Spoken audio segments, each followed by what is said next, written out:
اللہ الرحمن الرحیم صلی اللہ تعالی علی حبیبی محمد وعلی آلہ وصحبہ وسلم۔ حضرت سیدنا امام بخاری صاحب رحمۃ اللہ علیہ نے یہ ترجمہ الباب قائم فرمایا، اذا اقیمت الصلاۃ فلا صلاۃ الا المکتوبہ، جب نماز قائم کی جائے، اقامت ہو جائے، نماز کھڑی ہو جائے تو فلا صلاۃ الا المکتوبہ، فرض نماز کے علاوہ اور کوئی نماز نہیں ہے۔ اس میں مسئلہ یہ بیان کرنا چاہتے ہیں کہ فرض نماز جب کھڑی ہو گئی ہے، جماعت کھڑی ہو گئی ہے، تو اس کے پاس اور کوئی سنن یا نوافل وغیرہ نہ پڑے جائیں،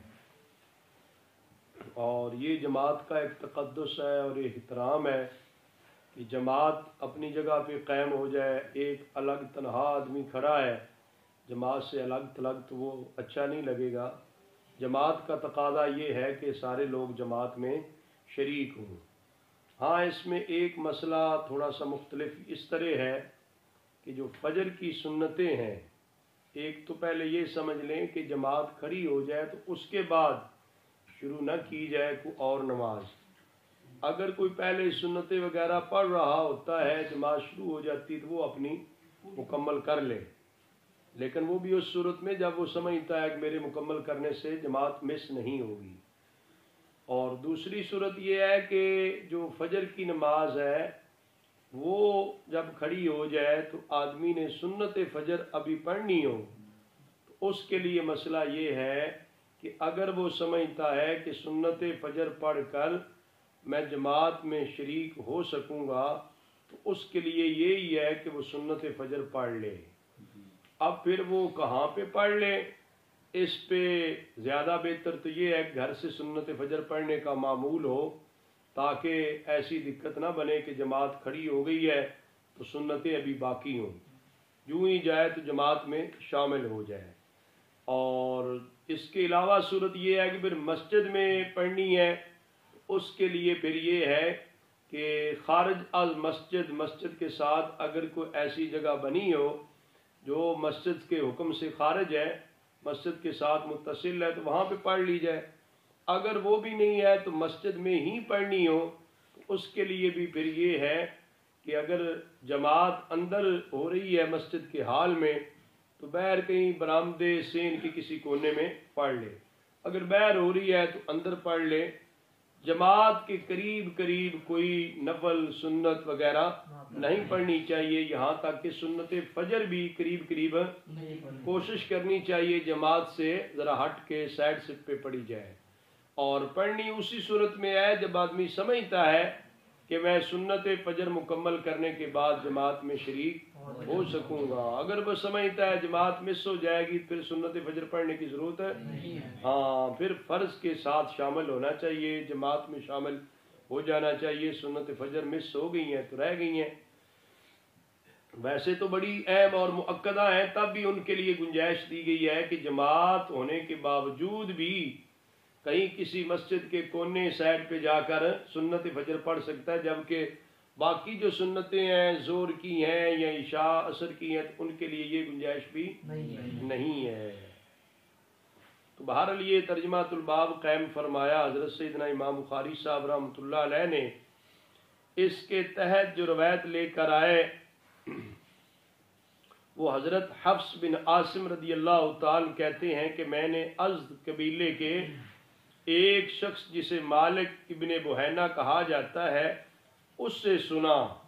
کہ وہ یہ کہتے کہ بے شک رسول اللہ صلی اللہ علیہ وآلہ وسلم نے ایک شخص کو دیکھا جبکہ اقامت نماز کی ہو چکی، جماعت کھڑی ہو چکی، تو وہ 2 رکعتیں پڑھتے حضور علیہ السلام نے اس کو پایا۔ جب رسول اللہ صلی اللہ علیہ وسلم نماز سے فارغ ہو گئے تو لوگ آقا حضور علیہ السلام کے ارد گرد جمع ہو جایا کرتے تھے۔ آقا حضور علیہ السلام کے گرویدہ ہوتے تھے، تو رسول اللہ صلی اللہ علیہ وسلم نے اس شخص کو فرمایا کیا صبح کی نماز 4 رکعتیں پڑھتا ہے تو؟ صبح کی نماز چونکہ 2 رکعتیں ہیں نا، نماز فجر کے فرض کتنے ہیں؟ فرض تو 2 ہیں، اب دو بھی ہو رہے ہوں جماعت کے ساتھ، ایک آدمی دو اور بھی ساتھ پڑھے تو کتنے ہو گئے؟ یہ آقا حضور علیہ السلام نے اس کو ڈانٹا، اور یہ ڈانٹنے کی غرض یہ تھی کہ فجر کے دو فرض ہیں، ان کے ہوتے کچھ اور نہ پڑھا جائے، کچھ اور ہے ہاں سنت فجر کا جو میں نے مسئلہ بیان کیا، وہ اہل علم نے اس کی تحقیق کر کے یہ بیان کیا کہ وہ خارج از مسجد پڑھی جائیں، سنت فجر بھی سمجھ آ رہی ہے؟ اگر خارج از مسجد نہیں تو کم از کم مسجد کے کسی سائڈ پہ کسی کونے میں پڑھی جائے، جماعت کے قریب قریب نہ پڑھی جائے۔ تو یہ اس وجہ سے آقا حضور علیہ السلام نے اسے ڈانٹا کہ کیا صبح کی نماز آپ 4 رکعتیں پڑھتے ہیں، فجر کے فرض جو ہیں وہ 2 رکھتے ہیں جماعت کے ساتھ، اور جماعت کے قریب آپ کو نماز نہیں پڑھنی چاہیے تھی۔ اور اسی طرح حضرت سیدنا امام بخاری صاحب رحمۃ اللہ علیہ نے جو اگلا باب قائم فرمایا، باب حد المریض ان یشہد الجماع، مریض کی حد کیا ہے جماعت میں شامل ہونے کی، کہ کس قدر وہ مریض ہے جماعت میں شامل ہو، کس قدر مریض ہے وہ جماعت میں شامل نہ ہو۔ تو جس حد میں اس کے لیے جانا دشوار ہے، مشکل ہے، ایسی مرض ہے جس میں مسجد میں با جماعت نماز کے لیے جانا اس کے لیے مشکل ہے، دقت ہے، تو اسے گنجائش ہے، اجازت ہے، جماعت ترک کرنے کی اجازت ہے، نماز ترک کرنے کی اجازت کسی صورت میں بھی نہیں ہے۔ اس ترجمۃ الباب کے تحت حضرت اسود رضی اللہ تعالی عنہ جو راویوں میں سے ایک راوی ہیں، وہ فرماتے ہیں ہم ام المؤمنین سیدہ عائشہ صدیقہ رضی اللہ عنہا کے پاس بیٹھے تھے، فذکرنا المواظبۃ علی الصلاۃ والتعظیم لها، ہم نے نماز کی پابندی اور پھر نماز کی پابندی کرنے کی جو عظمت و شان ہے نماز کی وہ بیان کی۔ جب ہم نے اس کا تذکرہ کیا حضرت اماں سیدہ عائشہ صدیقہ رضی اللہ عنہا کے پاس، تو آپ نے ارشاد فرمایا، جب نبی کریم صلی اللہ علیہ وآلہ وسلم اس مرض میں تھے جس میں آپ کا وصال مبارک ہوا، یعنی مرض وصال، تو فحضرت الصلاۃ، نماز کا وقت آ گیا، نماز کا وقت فأذن، نماز کے لیے اذان پڑھی گئی، تو حضور علیہ السلام نے ارشاد فرمایا، مروا ابا بکر فلیصلی بالناس، ابو بکر صدیق کو حکم دو کہ وہ لوگوں کو چاہیے کہ وہ نماز پڑھائیں، چاہیے کہ وہ لوگوں کو نماز پڑھائیں۔ یہ ہے شان صدیق اکبر رضی اللہ تعالی عنہ۔ جبکہ حضور علیہ السلام جب بیمار تھے تو مرض وصال میں آپ کے پاس حضرت سیدنا عباس رضی اللہ تعالی عنہ جو حضور علیہ السلام کے ام محترم ہیں، چچا جان ہیں، وہ بھی تشریف فرما تھے، اور حضرت سیدنا مولا علی المرتضی کرم اللہ تعالی وجہ الکریم بھی حضور علیہ السلام کے پاس موجود تھے، اور بھی آل خانہ موجود تھے۔ اس کے باوجود آقا حضور علیہ السلام نے ان کو نماز پڑھانے کا حکم دینے کی بجائے فرمایا، مروا ابا بکر فلیصلی بالناس، ابو بکر کو حکم دو کہ وہ لوگوں کو نماز پڑھائیں۔ اس میں اہل علم فرماتے ہیں آقا حضور علیہ السلام دنیا سے پردہ فرمانے کے سے پہلے حضرت سیدنا صدیق اکبر رضی اللہ تعالی عنہ کو اپنے مصلی پر کھڑا کر کے دنیا کو بتا دیا، میرا جانشین ابو بکر صدیق ہے، میرے بعد مصلی پر کون ہوگا، ہاں امامت کون کرے گا امت کی، ہاں خلافت اولا بلا فصل جو ہے آقا حضور علیہ السلام نے اس کا اظہار فرمانا تھا، اور اس کے لیے آقا حضور علیہ السلام نے باقاعدہ طور پر ابو بکر صدیق کو نامینیٹ کر کے نام لے کر کہا کہ ابو بکر کو ہی کہیں کہ وہ لوگوں کو نماز پڑھائیں۔ راوی حدیث حضرت ام المؤمنین سیدہ عائشہ صدیقہ رضی اللہ عنہ فرماتی ہیں، فقیل اللہ، حضور علیہ السلام کی بارگاہ میں عرض کیا گیا، ان ابا بکر رجل اسیف، آقا حضور ابو بکر تو بڑے نرم دل رقیق القلب ہیں. اذا اقام مقامک لم یستطع ان یصلی بالناس، جب آپ کے مقام پر کھڑے ہوں گے تو وہ لوگوں کو نماز نہیں پڑھا سکیں گے. وہ لوگوں کو، وہ تو بڑے نرم دل ہیں. جب آقا حضور آپ کی جگہ پر کھڑے ہوں گے، آپ کی یاد آئے گی کہ آقا حضور علیہ السلام تشریف فرما نہیں ہے، تشریف نہیں لائے، وہ تو رقت قلبی کی بنیاد پر وہ تلاوت نہیں کر سکیں گے، قرات نہیں کر سکیں گے، رونا شروع ہو جائے گی، لوگوں کو نماز نہیں پڑھا پائیں گے. کسی اور کو کہا جائے کہ وہ لوگوں کو نماز پڑھائیں. یہاں پر تو ہے نا قیلا، حضور کو عرض کیا گیا. دوسری روایتوں میں آتا ہے کہ حضرت ام المؤمنین سیدہ عائشہ صدیقہ رضی اللہ عنہا جو خود اس حدیث پاک کی راویہ ہیں، آپ نے عرض کیا تھا آقا حضور میرے والد گرامی تو بڑے رقیق القلب ہیں، وہ آپ کی جگہ پہ کھڑے ہو کے نماز نہیں پڑھا سکیں گے، آپ کسی اور کو حکم ارشاد فرمائیں کہ وہ نماز پڑھائے. تو آقا حضور علیہ السلام نے دوبارہ یہی ارشاد فرمایا، مرو ابا بکر فلیصلی بالناس، ابو بکر کو ہی حکم دو کہ وہ لوگوں کو نماز پڑھائے. اچھا، فَأَعَادُوا لَا، حضور علیہ السلام نے بھی اعادہ کیا، لوگوں نے بھی اس سوال کا اعادہ کیا. دوسری بار بھی حضور نے یہ ارشاد فرمایا. فَأَعَادَ الثَّالِثَةَ، آقا حضور علیہ السلام نے تیسری بار بھی یہی ارشاد فرمایا. ایک سونا تو لگتا ہے، دوجا پھر بھی. یہ ہے کہ جس کو مقرر کرنا ہو، متعین کرنا ہو، پھر اس کے نام آتا ہے، پھر کسی اور کا نام. ہاں، آقا حضور علیہ السلام کے پیارے یار تھے، یار غار بھی تھے، جو بعد میں یار مزار بھی بنے. حضرت ابو بکر صدیق رضی اللہ تعالی کے ساتھ جو ظاہری زندگی بھر کی رفاقت تھی، وہ حقیقی رفاقت تھی. جو قبر کے اندر بھی رفاقت ہے، میدان حشر میں بھی رفاقت ہوگی. تو آقا حضور علیہ السلام نے دوبارہ بھی یہی ارشاد فرمایا کہ ابو بکر کو ہی کہیں کہ وہی نماز پڑھائے. تیسری بار بھی یہی کہا کہ ابو بکر کو ہی کہیں کہ وہ نماز پڑھائے. اس سے پتہ چلتا ہے، شارحین حدیث نے لکھا کہ آقا حضور علیہ السلام نے پورے اہتمام کے ساتھ حضرت ابو بکر صدیق رضی اللہ تعالیٰ عنہ کو خلیفہ بلا فصل جو ہے قائم کیا، آپ کو اپنا جانشین بنایا. سرکار دو عالم صلی اللہ علیہ وآلہ وسلم کو بار بار عرض کرنے کے باوجود بھی کسی اور کا نام نہیں آیا. زبان رسول صلی اللہ علیہ وسلم پر امامت کے لیے نام آیا تو ابو بکر صدیق کا ہی آیا ہے. یہاں پہ عمدۃ القاری میں لکھا ہے کہ آقا حضور علیہ السلام نے یہاں تک کہ ایک نماز میں امام ابو بکر تھے، آقا حضور علیہ السلام نے پیچھے نماز بھی پڑھی. فصلی النبی صلی اللہ علیہ وسلم خلف ابی بکر لیریہم انہ صاحب صلاتہم من بعد. آقا حضور علیہ السلام نے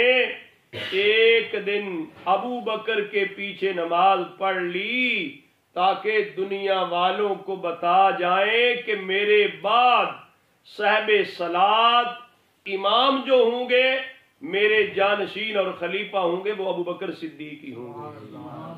جی آقا حضور علیہ السلام نے اہتمام فرمایا.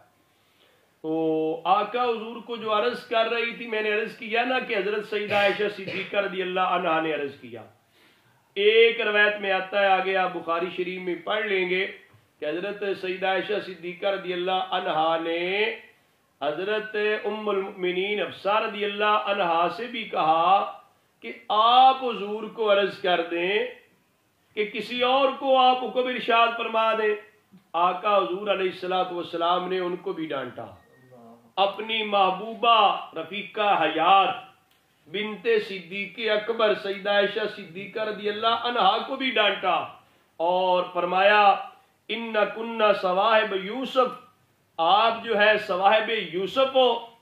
جس طرح یوسف والی زلیخا نے کیا کہ وہ اپنا دکھانا چاہتی، اپنا منوانا چاہتی، آپ ایسے اپنی بات منوانا چاہتی ہو؟ فرمایا مرو ابا بکر فلیصلی بالناس، ڈانٹ کر فرمایا کہ ابو بکر کو ہی حکم دو کہ وہی لوگوں کو نماز پڑھائیں۔ اللہ اکبر، ابو بکر کو حکم دے وہ لوگوں کو نماز پڑھائیں۔ یہ پورے انتظام، پورے اہتمام کے ساتھ۔ اگر گنجائش ہوتی کسی اور کے خلیفہ بننے کی تو آقا حضور علیہ الصلوۃ والسلام اپنی پیاری ازواج مطہرات رضی اللہ عنہما کے کہنے پر، عرض کرنے پر کوئی اور آپشن ہوتا تو آپ ضرور ارشاد فرماتے، گویا کہ اور کوئی آپشن ہی نہیں تھا۔ آقا حضور علیہ السلام کے پاس حضرت سیدنا مولا کائنات مولا علی المرتضیٰ رضی اللہ تعالی تشریف فرما تھے۔ آقا حضور علیہ السلام نے ان کو حکم نہیں دیا، حضور کے چچا جان حضرت عباس رضی اللہ تعالی موجود تھے، حضور علیہ السلام نے ان کو حکم نہیں دیا جا کر میری جگہ پہ نماز پڑھا دو۔ فرمایا مرو ابا بکر فلیصلی بالناس، ابو بکر کو ہی کہیں کہ وہ لوگوں کو نماز پڑھائیں۔ فخرج ابو بکر یصلی، حضرت ابو بکر صدیق رضی اللہ تعالی تشریف لائے نماز پڑھائے۔ وجد النبی صلی اللہ علیہ وسلم من نفسی خفہ، تو اس دوران جب ابو بکر صدیق رضی اللہ تعالی نماز پڑھانے آئے، نماز پڑھا رہے تھے، تو آقا حضور علیہ السلام نے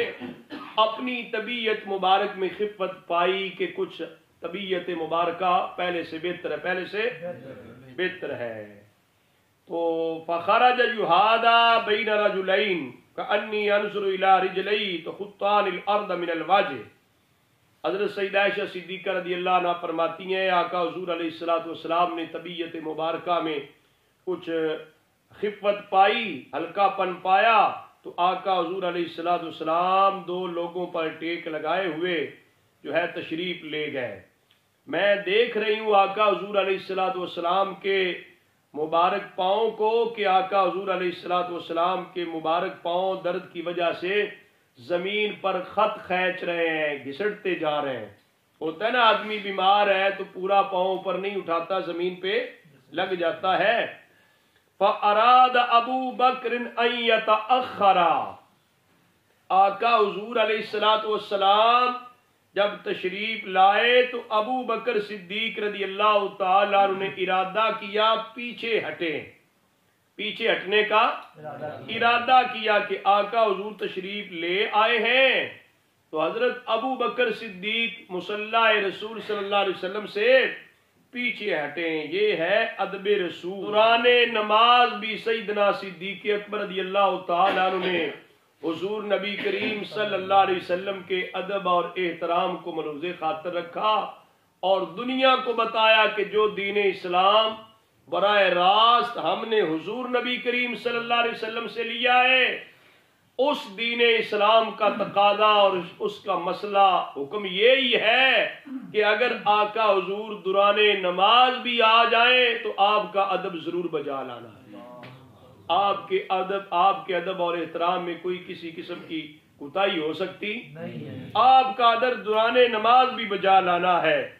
آقا حضور علیہ السلام کے آنے پر جو ہے وہ پیچھے ہٹے۔ فَأَوْمَا إِلَيْهِ النَّبِيُّ صلی اللہ علیہ وسلم أَن مَكَانَكَ، نبی کریم صلی اللہ علیہ وسلم نے اشارہ کیا ابو بکر صدیق رضی اللہ تعالیٰ عنہ کو کہ ان مکانکا، آپ اپنی جگہ پر کھڑے رہیں، آپ اپنی جگہ پر قربان جاؤں حضور لجپال کی شان پر۔ وہ جگہ ابو بکر کی تھی کہ جگہ حضور علیہ السلام کی تھی؟ مصلی تو حضور نبی کریم صلی اللہ علیہ وسلم کا تھا، لیکن جب دے دیا، نواز دیا، عطا کر دیا، پھر واپس نہیں لیا، واپس فرمایا ان مکانک، پیارے ابو بکر آپ کی جگہ ہے، آپ ہی اپنی جگہ پہ رہیں، آپ اپنی جگہ پر رہیں۔ یہ دنیا والے لوگ ہوتے ہیں جو دے کر لے بھی لیتے ہیں، آقا حضور علیہ السلام تو لجپال ہے، کریم ہے، آپ نے جب عطا کر دیا تو یہ نہیں فرمایا کہ میرے مصلی پر ہی کھڑے رہیں، فرمایا ان مکانک، اپنی جگہ پر رہیں، آپ اپنے مکان پر، اپنی جگہ پر۔ ثم اوتی بہ، پھر آقا حضور علیہ السلام کو لایا گیا، حتی جلس الی جنبہ، یہاں تک کہ حضرت ابو بکر صدیق رضی اللہ تعالی کی جانب میں پہلو میں بیٹھ گئے۔ راوی حدیث عامر صاحب سے کہا گیا کہ کیا نبی پاک صلی اللہ علیہ وسلم نماز پڑھا رہے تھے اور ابو بکر صدیق حضور علیہ الصلوۃ والسلام کی نماز کے ساتھ نماز پڑھ رہے تھے، والناس یصلون بصلاۃ ابی بکر، اور لوگ ابو بکر کی نماز کے ساتھ نماز پڑھ رہے تھے، فقال برأسی نعم، تو حضرت عامر صاحب نے سر کا اشارہ کیا جس میں بتایا ہاں ایسے ہی تھا، ہاں آقا حضور علیہ الصلوۃ والسلام مصلی امامت پہ جلوہ افروز ہوئے، نماز آپ پڑھا رہے تھے، حضرت سیدنا صدیق اکبر رضی اللہ تعالیٰ عنہ پیچھے ہٹ کے آقا حضور علیہ الصلوۃ والسلام کی اقتداء میں نماز پڑھ رہے تھے مقتدی کی حیثیت سے، اور باقی لوگوں کے لیے حضرت ابو بکر صدیق رضی اللہ تعالیٰ عنہ بحیثیت مکبر تھے، بحیثیت مکبر کی حیثیت سے تھے۔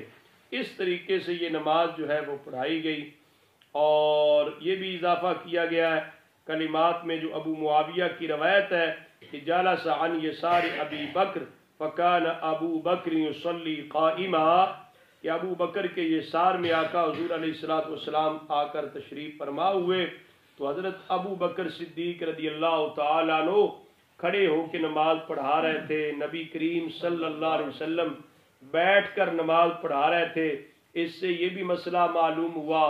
کہ امام اگر عذر کی بنیاد پر بیٹھ کے نماز پڑھائے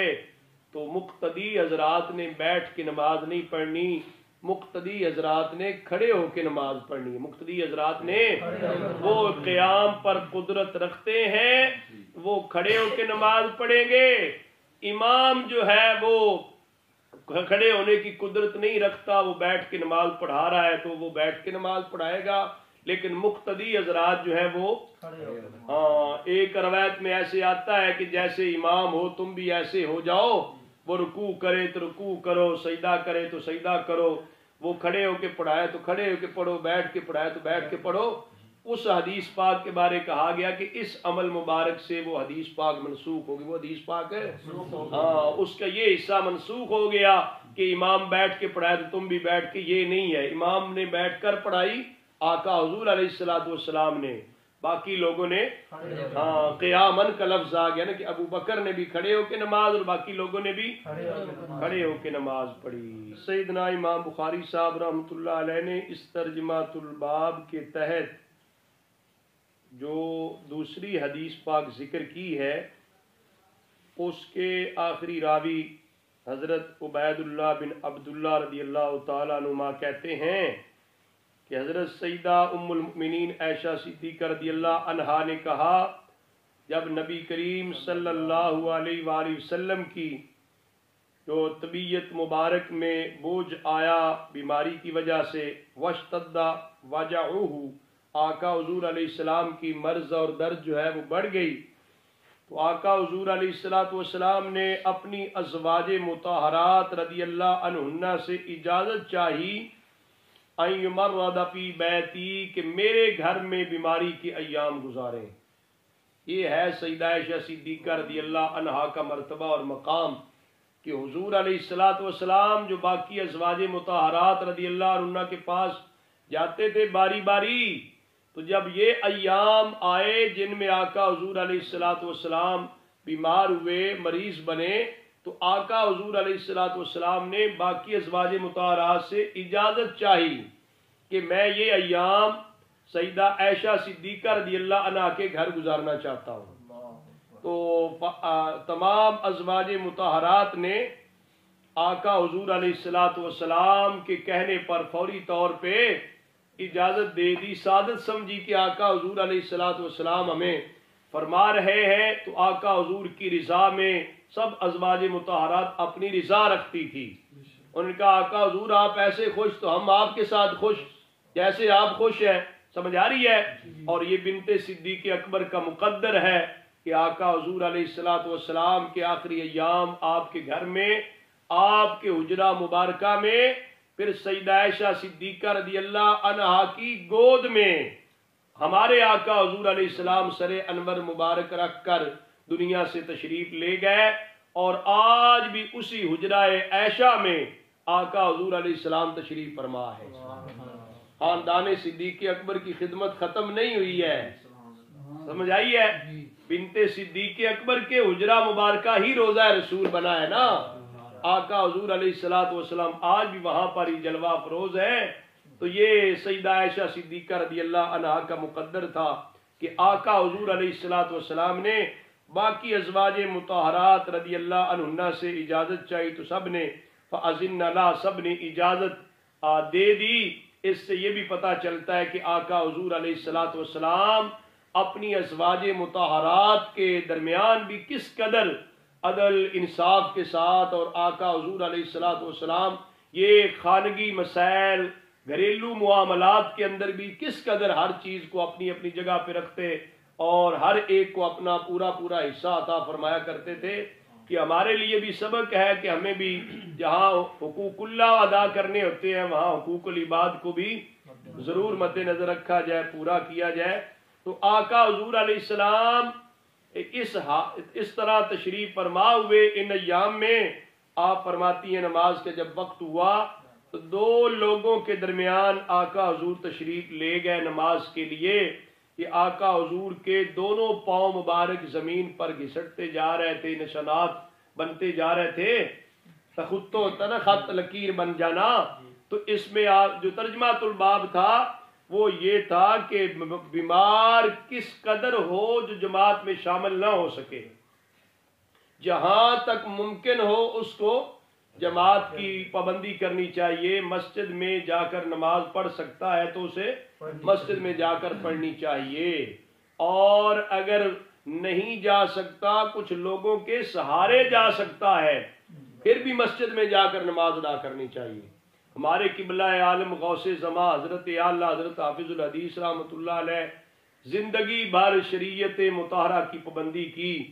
اور نماز با جماعت کی آپ نے پابندی فرمائی، حتیٰ کہ آپ جب آخری ایام میں آپ بیمار بھی ہو گئے، آپ کے شوگر کی بنیاد پر جو ہے بیماری کی وجہ سے پاؤں بھی کاٹ دیے گئے، آقا حضور علیہ السلام حضرت اعلیٰ حضرت حافظ الحدیث رحمۃ اللہ علیہ پھر بھی لوگوں کے سہارے جو ہے مسجد میں تشریف لے جاتے، با جماعت نماز ادا کرتے، آپ کو چیئر پر جو ہے ویل چیئر پلایا جاتا اور نماز با جماعت کا آپ اہتمام، آپ خود نماز پڑھایا کرتے، اتنے اہتمام کے ساتھ نماز با جماعت خود پڑھایا کرتے تھے، اور ان ایام میں بھی آپ مسجد میں جا کر نماز پڑھا کرتے تھے۔ یہ ہے جن کی ہر ادا سنت مصطفیٰ، ایسے پیر طریقت پہ لاکھوں سلام۔ ہمارے حضرت اعلیٰ حضرت حافظ الحدیث رحمۃ اللہ علیہ نے اس قدر جماعت کی پابندی فرمائی، اور اپنے مریدین کو آپ نے باقاعدہ طور پہ یہ سبق ارشاد فرمایا کہ اپنی نمازیں پوری کریں، دنیا سے جائیں تو کوئی نماز بھی ذمے نہ رہے، کوئی نماز بھی میں آپ سے بھی یہ گزارش کروں گا کہ ہمارے حضرت اعلیٰ حضرت حافظ الحدیث رحمۃ اللہ علیہ کا جو سبق مبارک ہے نماز کے حوالے سے، اس کو ضرور یاد رکھیں اور اپنی نمازوں کا خیال رکھیں، اہتمام کریں، نماز مس نہ ہو، قضا نہ ہو، اگر کسی عذر سے ہو گئی تو اس کو فوری طور پہ پڑھ لیا جائے، قضا کر لیا جائے، ذمے میں نہ رہے۔ آپ فرمایا کرتے جب دنیا سے جائیں تو کوئی نماز بھی ذمے میں نہ ہو۔ تو یہ حضور علیہ الصلوۃ والسلام کی سنت مبارکہ کے مطابق ہمارے حضرت اعلیٰ حضرت حافظ الحدیث رحمۃ اللہ علیہ بھی اس حال میں بھی مسجد میں آ کر با جماعت نماز ادا کیا کرتے تھے۔ تو فرماتے ہیں کہ وَكَانَ بَيْنَ الْعَبَّاسِ وَبَيْنَ رَجُلٍ آخر، آقا حضور علیہ الصلوۃ والسلام جو تشریف لائے مسجد میں، ایک طرف تو حضور کے حضرت عباس رضی اللہ تعالیٰ عنہ تھے، دوسری طرف ایک اور شخص تھا، عبید اللہ راوی جو ہے نا حضرت عائشہ صدیقہ رضی اللہ عنہا سے جنہوں نے لی، وہ کہتے ہیں میں نے یہ ابن عباس رضی اللہ عنہما کو ذکر کیا جو حضرت سیدہ عائشہ صدیقہ رضی اللہ عنہا نے بتایا، تو انہوں نے مجھے کہا کیا آپ جانتے ہو کہ دوسری سائڈ پہ کون آدمی تھا تو جس کا نام نہیں لیا گیا؟ تو کہتے ہیں میں نے کہا میں تو نہیں جانتا۔ تو حضرت عبداللہ بن عباس رضی اللہ عنہما نے فرمایا ہوا علی بن ابی طالب، وہ حضرت علی بن ابی طالب رضی اللہ تعالیٰ عنہ تھے۔ سمجھ آ رہی ہے؟ ایک طرف حضور علیہ الصلوۃ والسلام کے حضرت عباس رضی اللہ تعالیٰ عنہ حضور کے چچا جان تھے، اور دوسری طرف حضرت مولا علی المرتضیٰ کرم اللہ تعالی وجہ الکریم تھے۔ اس میں بعض اہل علم یہ بھی کہتے ہیں کہ جو دوسری طرف والے شخص کا نام حضرت سیدہ عائشہ صدیقہ رضی اللہ عنہا نے نہیں لیا، وہ اس وجہ سے کہ دوسری جانب آدمی بدل بدل کے تھے۔ ایک طرف حضرت عباس رضی اللہ تعالیٰ عنہ تھے حضور علیہ السلام کے، دوسری جانب حضرت علی المرتضیٰ رضی اللہ تعالیٰ عنہ بھی تھے، حضرت فضل بن عباس رضی اللہ تعالیٰ عنہ بھی تھے۔ وہ بدل بدل کے ہونے کی وجہ سے نام نہیں لیا۔ اس کا یہ مطلب ہرگز نہیں ہے معاذ اللہ کہ کوئی حضرت مولا علی پاک رضی اللہ تعالیٰ کا بغض تھا اس وجہ سے نہیں لیا، جس طرح کچھ بد باطن قسم کے لوگ ایسی خرافات اور ایسے اعتراضات کرتے ہیں ان پاک ہستیوں کے بارے میں جن کا اللہ کی رضا کے لیے تعلق ہوتا تھا۔ وہ تو رضا الہی میں زندگی بسر کرتے، رضا الہی کے اصول میں رہتے تھے، ان کا تو کسی کے ساتھ بھی نہیں ہوتا تھا۔ یعنی ہر مسلمان کی خیر خواہی، ہر مسلمان کے ساتھ محبت اور اسلامی اخوت اور یہ اسلام کے حکم کی تابع داری، تو حضرت سیدہ عائشہ صدیقہ رضی اللہ عنہا نے اس وجہ سے دوسری جانب والے لوگوں کا نام نہ لیا کہ وہ بدل بدل کے تھے، تو کہا کہ ایک طرف تو حضرت عباس رضی اللہ تعالیٰ تھے، دوسری جانب کوئی اور شخص تھا۔ سمجھ آ رہی ہے بھائی؟ بہرحال اس حدیث شریف سے پتہ چلتا ہے کہ حضور نبی کریم صلی اللہ علیہ وآلہ وسلم اس حال میں بھی مسجد میں جا کر نماز پڑھنے کی آپ نے کوشش فرمائی، آپ تشریف بھی لے گئے۔ تو اس میں ہمارے لیے بھی سبق ہے کہ جو ہم صحیح سالم ہیں، تندرست ہیں، کوئی دقت بھی نہیں ہے، تو ہم باجماعت نماز کی کوشش نہ کریں، تو ہمیں سوچنا چاہیے حضور نبی کریم صلی اللہ علیہ وسلم کے معمول مبارک کا تقاضا ہے کہ ہم بھی باجماعت نماز کی پوری کوشش کیا کریں، جہاں تک ممکن ہو مسجد میں جا کر نماز ادا کی جائے۔ اللہ تعالیٰ مجھے اور آپ سب کو عمل کی توفیق عطا فرمائے۔ حضرت سیدنا امام بخاری صاحب رحمۃ اللہ علیہ نے ترجمۃ الباب قائم فرمایا، باب الرخصۃ فی المطر والعلہ ان یصلی فی رحلہ، کہ بارش میں رخصت ہے اور علت یہ ہے اگر بارش ہے یا کوئی علت ہے نا، آندھی ہے، طوفان ہے۔ باب الرخصۃ فی المطر والعلۃ، مطر میں اور کوئی علت میں، مطر میں کوئی کوئی آندھی طوفان ہے، سخت قسم کا طوفان ہے، یا اتنا سخت اندھیرا ہے، بارش ہے، کیچڑ ہے، یہ کچھ ایسے عذر ہیں جن کی بنیاد پر جماعت کا ترک جائز ہے۔ نماز تو پڑھنی ہے، نماز تو صرف یہ ہے کہ جماعت کے ساتھ پڑھنے کی گنجائش اور اجازت اور رخصت موجود ہوتی ہے، تو اس کے لیے پھر یہ ہے کہ آدمی کیا کرے، ان یصلی فی رحلہ، اپنے گھر میں ہی نماز اپنی جگہ پہ نماز پڑھ لے۔ حضرت نافع رضی اللہ تعالیٰ کہتے ہیں کہ بے شک ابن عمر رضی اللہ عنہما نے ایک رات جو سخت سردی اور آندھی طوفان والی رات تھی، اس میں نماز کے لیے اذان دی، تو آپ نے کہا الا صلوا فی الرحال، کہ اپنے گھروں میں ہی نماز پڑھ لو، یہ بھی ساتھ اعلان کر دیا۔ پھر فرمایا بے شک رسول اللہ صلی اللہ علیہ وسلم مؤذن کو حکم دیتے تھے جب رات سخت سردی بارش والی ہوتی، آپ فرماتے یہ کہہ لے الا صلوا فی الرحال، کہ اپنی اپنی منزلوں میں اپنی جگہوں پر ہی نماز پڑھ لو۔ اگلی حدیث پاک حضرت اتبان بن مالک رضی اللہ تعالیٰ کے حوالے سے ہے، یہ پیچھے غالباً پڑھ چکے ہیں بڑی تفصیل کے ساتھ، کہ کان یؤم قومہ وہو اعمیٰ، یہ اپنے قوم کے امام تھے جبکہ آپ اعمیٰ تھے، نابینا تھے۔ اس سے پتہ چلتا ہے کہ نابینا شخص بھی اگر مسائل نماز جانتا ہے، طہارت کے مسائل جانتا بھی ہے، طہارت رکھ سکتا ہے، یا کوئی اس کا خادم بیٹا اولاد میں سے بیوی کوئی اس کے طہارت کا انتظام صحیح کر سکتے ہوں، تو ایسے شخص کو بھی نماز پڑھانے کے لیے مقرر کیا جا سکتا ہے، امامت کر سکتا ہے، امامت تو یہ قوم کے امام تھے۔ انہوں نے رسول اللہ صلی اللہ علیہ وسلم سے عرض کیا، یا رسول اللہ صلی اللہ علیہ وسلم، کہ بے شک اندھیرا ہوتا ہے، وسائل اور جو وادی ہے وہ بہ رہی ہوتی ہے پانی سے، بارش وغیرہ ہوتی ہے، اندھیرا ہوتا ہے، تو آپ تو اپنی پٹھاری زبان میں کہتے ہیں کسی بہ رہی ہے، کشمیری زبان میں وہ جو پانی جس میں بہ رہا ہوتا ہے وہ بہ رہی ہے، بہ جاتی ہے تو وَأَنَا رَجُلٌ ضَرِيرُ الْبَصَرِ، آقا حضور میں تو ضریر البصر ہوں، میں تو اب بینائی نہیں رہی، تو میرے لیے کیا حکم ہے؟ حضور علیہ السلام سے یہ عرض کیا آقا حضور فصلی یا رسول اللہ فی بیتی مکانا اتخذہ مصلی، اے اللہ کے پیارے رسول صلی اللہ علیہ وسلم آپ میرے گھر میں نماز ادا فرمائیے تو میں اس جگہ کو مصلی بنا لوں گا، میں اس جگہ کو جہاں تیرا نقش پا پایا وہی ہم نے کعبہ بنا لیا۔ تو صحابی رسول کا یہ عقیدہ تھا کہ جماعت کے لیے مسجد میں جانا تو میرے لیے دشوار ہو گیا، اب مسجد میں نہیں جا سکتا، لیکن گھر میں نماز پڑھنی ہے تو آقا حضور اگر کرم فرما دیں گھر میں تشریف لے آئے تو جس جگہ حضور نماز پڑھیں گے میں ساری باقی زندگی اسی جگہ نماز پڑھتا رہوں گا، اس جگہ کی برکت حاصل کرتا رہوں گا۔ اس سے پتہ چلتا ہے کہ ہمیں کوشش کرنی چاہیے اپنے اعمال میں بہتری لانے کی، اعمال کو اچھا کرنے کی، زیادہ اجر و ثواب کمانے کی، مسجد میں جا کر با جماعت نماز ادا کرنی چاہیے، زیادہ اجر و ثواب ملے۔ صحابی رسول نے سب سمجھا کہ یہاں سے وہ اجر و ثواب والا معاملہ تو میرے لیے کم پڑ رہا ہے، تو آقا حضور کی بارگاہ میں عرض کی آقا حضور آپ گھر قدم رنجہ فرمائیں گے جہاں آپ نماز پڑھیں گے میرے گھر میں اتخذہ مصلی، میں اس کو مصلی بنا لوں گا، میں اس کو ساری زندگی اسی جگہ پہ نماز پڑھتا رہوں گا، تاکہ جو مسجد میں نہ جانے کی وجہ سے جو میرے اجر و ثواب میں کمی آئے گی وہ اس طریقے سے میں پوری کر سکوں گا کہ آقا حضور کے مبارک جگہ پر نماز پڑھ کر اللہ تعالیٰ مجھے حضور کے مبارک قدموں کی برکت سے